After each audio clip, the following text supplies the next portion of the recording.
Any other new business? Headmaster Armstrong, I have some. Mr. Smith. Well, this should certainly be fly.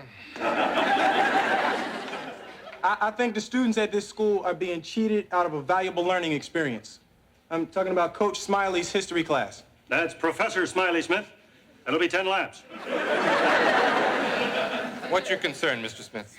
Well, we learn about George Washington and Thomas Jefferson and all them other dudes that wound up on our money. But what about Martin Luther King and Crispus Attucks and all the other black people that made a difference in this country?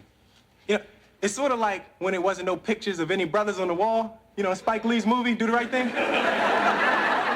I'm sorry, Mr. Smith. The last movie I saw was Dead Poet Society. With the right headmaster, that would have been a completely different story. Well, anyway, Coach Smiley, would you care to respond to Mr. Smith? All right. I'd like to make 3 points. First, in my course, we are trying to condense 200 and some odd years of history into 9 months of lessons. Obviously, we have to concentrate on some historical figures and exclude others. That's true. Second, our school has a fine library, or so I've been told, where any student who wants to can study more about black history. Another good point. Third, for years I have taught my course from this well-respected textbook, and quite frankly, I don't know a lick more than what's in this book. So forget it. But I think it's important. And it is.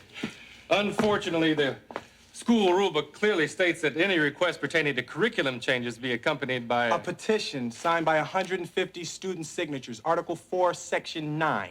Where'd you get a hold of that book? I mean, it certainly will take some time to revise the curriculum. Well, what about having somebody come in to replace Coach Smiley for a month or so to teach some black history? A month off? Armstrong, I think the kid's got something here. Now, be that as it may, I'm sure it'll be some while before we can find a teacher.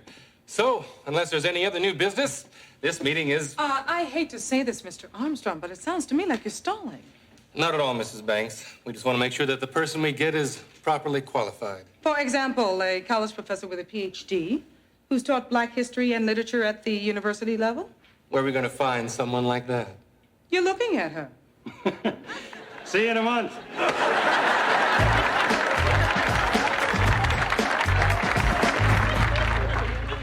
All right, Carl, now that we're studying something I know about,